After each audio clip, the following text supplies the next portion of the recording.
Então, voltamos com o nosso Construindo Saberes, atuação no ensino regular das deficiências visuais. Então, vamos dar continuidade no nosso módulo 2. A gente já conceituou o que é cegueira, né? A questão da anatomia e fisiologia dos nossos olhos, a diferença entre a visão funcional, né, e função visual.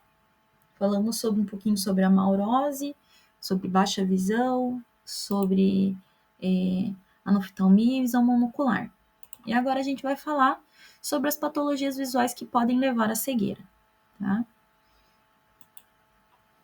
Os fatores de risco que causam a deficiência, fatores e doenças que causam a deficiência visual. As principais causas da deficiência visual em crianças atualmente são a catarata pediátrica, a retinopatia da prematuridade, que é a LITA-HOP, que é a retinopatia ocular da prematuridade, o glaucoma congênito, as ametropias não tratadas, incluindo as alta-miopias, e a deficiência visual cortical cerebral, que é o que a gente chama de DV cortical, tá? A baixa visão, a deficiência visual, é caracterizada pela redução de informações que o indivíduo percebe no ambiente, que restringe a grande quantidade de dados, tá? Que são importantes para a construção do conhecimento. Todas essas patologias aqui citadas, elas acabam causando essa redução, né, da percepção de dados, certo? Então, nós vamos começar aqui pela catarata, tá? A catarata pediátrica, ela é definida como a diminuição da transparência do cristalino. A gente chama também de catarata congênita, que ela é causada por uma má formação do cristalino durante a gestação do bebê. A catarata congênita é a principal responsável pela cegueira infantil atualmente, tá? Então, é algo que é tratável por meio de cirurgia, porém, que pode ser evitado, porém, precisa de estimulação visual, precisa de cirurgia, de intervenção médica, e precisa o quanto antes, né? Então, assim, não é algo que é difícil de perceber, né? Ela pode estar, eu coloquei ali, pode ser considerada congênita quando ela está presente no nascimento. Ela surge também após a primeira infância ou na adolescência e é considerada como sendo um erro de desenvolvimento, tá? Aqui eu coloquei a foto dessa criança para vocês verem como muitas vezes é parecido com a catarata senil, né? Que fica o esbranquiçado dos olhos, porém, muitas vezes não tem essa aparência, tá? Principalmente em crianças, quando a catarata é congênita, ela não tem essa aparência esbranquiçada.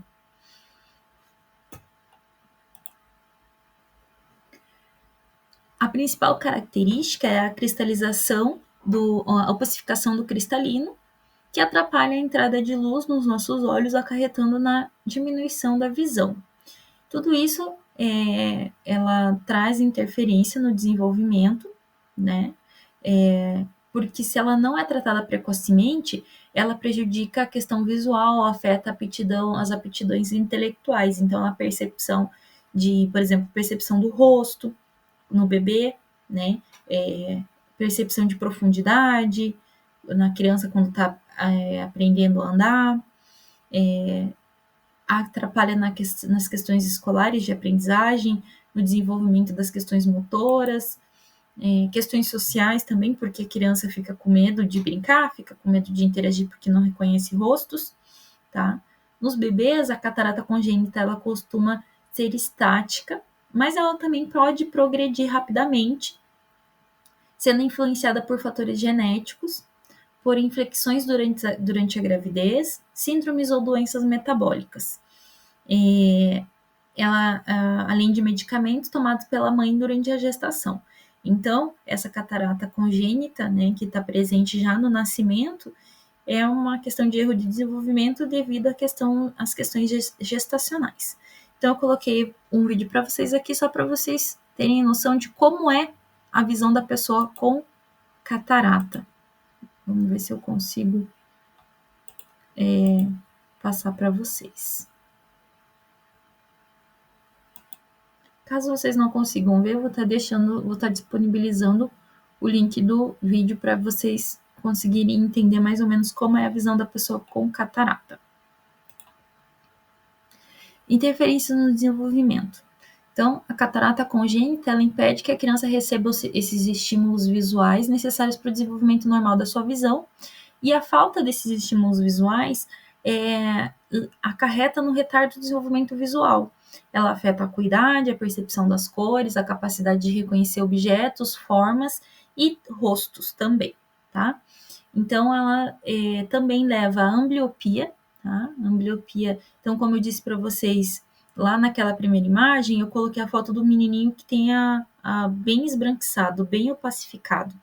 Porém, quando está presente no nascimento, podem ver que a catarata ela tem vários tipos, tá? Então, esse é um tipo diferente, que quando presente já no nascimento, ela é quase, não é que ela é imperceptível, ela é possível de se perceber, mas ela tem um aspecto diferente, tá? E ela leva a ambliopia quando ela afeta só um dos olhos. Ambliopia é quando um olho enxerga muito melhor que o outro. E aí, o que acontece? O cérebro anula a visão desse olho ruim. E isso leva à cegueira, que a ambliopia é o mesmo que a gente chama de olho preguiçoso, tá?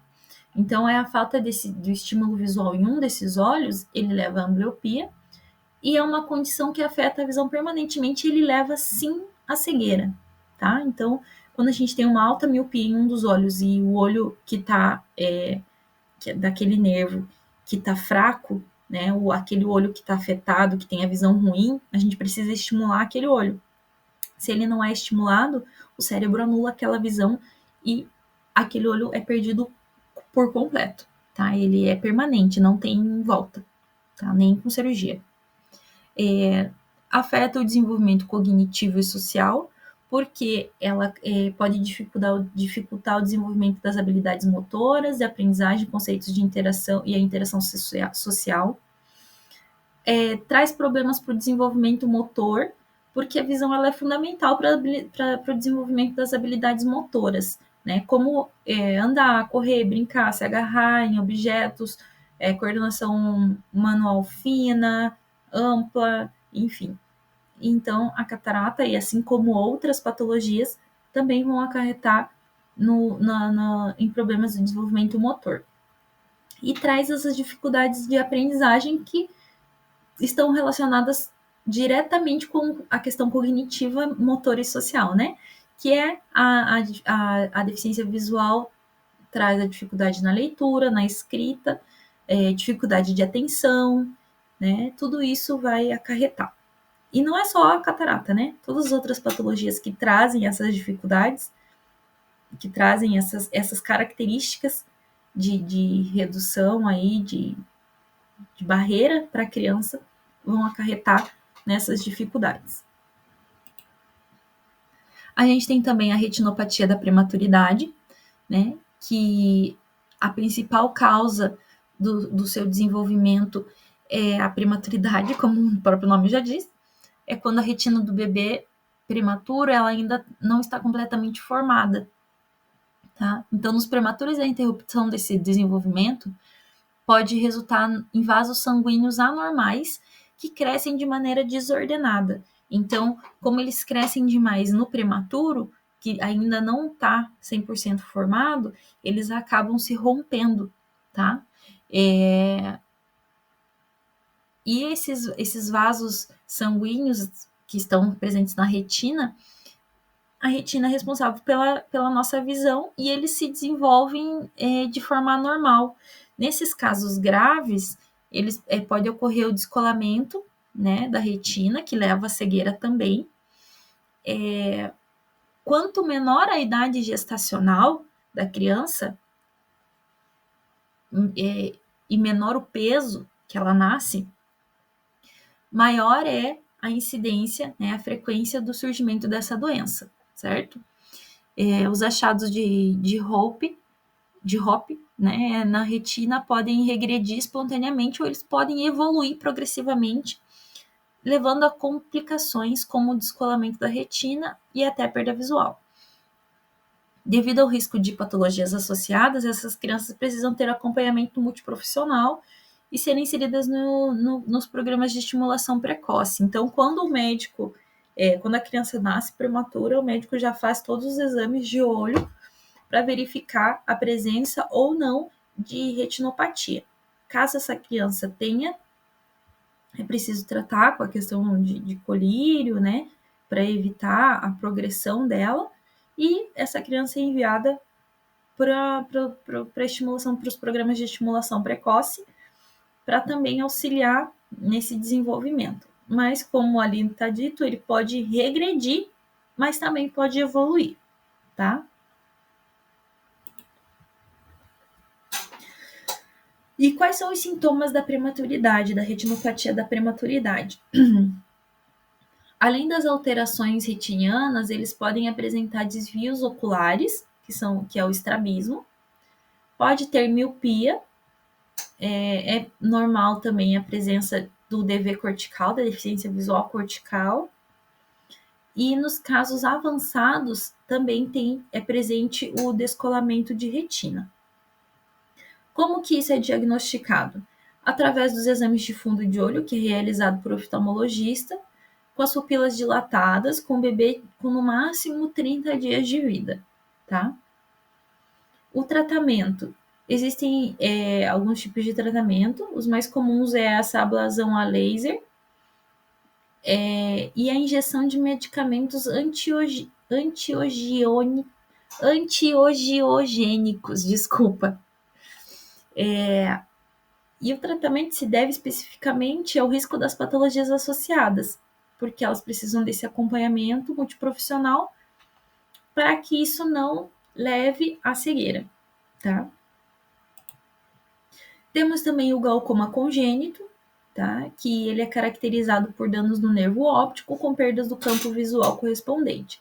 A principal causa, ele é a principal causa também da cegueira irreversível no mundo, tá? Porque, por exemplo, a catarata, ela ainda existe a cirurgia, o tratamento que reverte, é colocada a lente interna lá na retina, e com os tratamentos adequados, com a estimulação adequada, essa criança consegue reverter o caso, né, e não levar a cegueira. O glaucoma é levado a cegueira irreversível, a catarata ela é reversível, a cegueira é irreversível.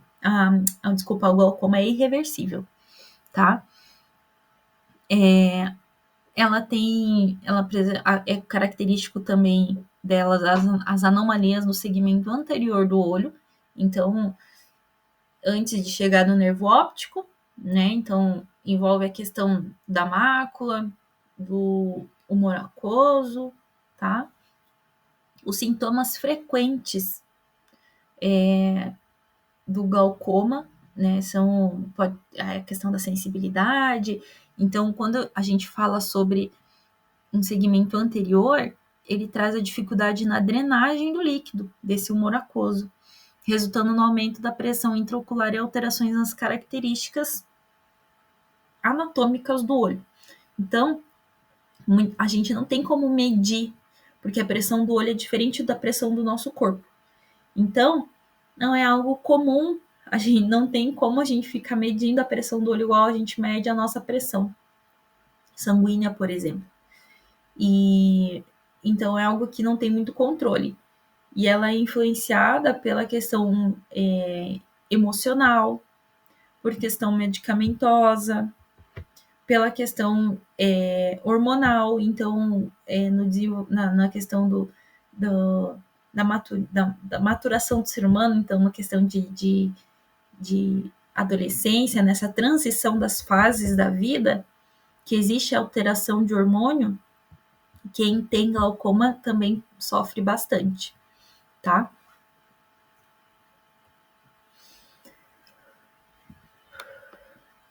Vamos ver aqui.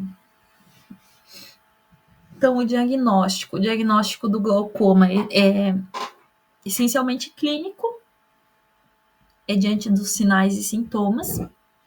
Licença. Os sintomas frequentes do glaucoma: pode ter dor, né? O paciente, a pessoa com glaucoma, geralmente ela sente dor. Ela tem bastante sensibilidade à claridade, então é o que a gente chama de fotofobia.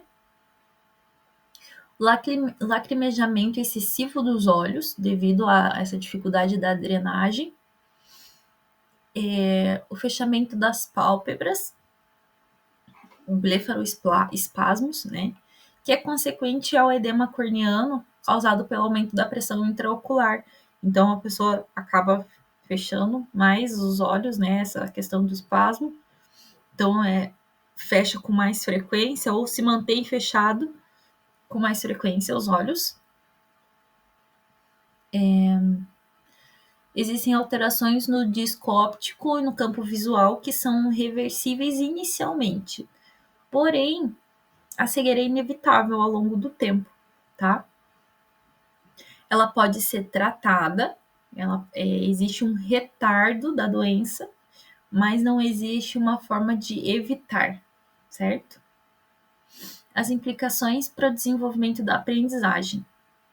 Então, como ela causa dor, ela vai causar essa inquietação na criança, tá? Essa sensibilidade leva à dor, que também causa essa inquietação, essa dificuldade de concentração, essa dificuldade de memorização devido à dor, né? Devido a essa sensibilidade. As crianças com glaucoma congênito, elas apresentam acuidade visual que varia de normal a um comprometimento severo, inclusive a perda visual. Isso tudo depende do nível do comprometimento da doença. Então, cada pessoa com a doença vai ser uma. Não é porque existem duas pessoas têm glaucoma, elas vão enxergar igual. Cada uma vai enxergar de um jeito diferente, tá? Então, nada melhor do que perguntar para aquele aluno, caso eu tenha um aluno com glaucoma, como ele está vendo? Qual é a melhor forma para ele? O que é mais confortável? Aquele tamanho de letra ou aquele outro? Sentar naquele determinado lugar ou naquele outro lugar? Aquela cor de página, a cortina fechada ou a cortina aberta? Cor de página branca ou cor de página amarela, por exemplo? Devido à sensibilidade da luz que reflete na página. Então, tem N fatores que só a pessoa que tem a doença que vai poder dizer, tá? Vamos ver se a gente consegue visualizar esse vídeo da simulação de quem tem glaucoma. Caso a gente não consiga, eu vou estar disponibilizando também o link do vídeo.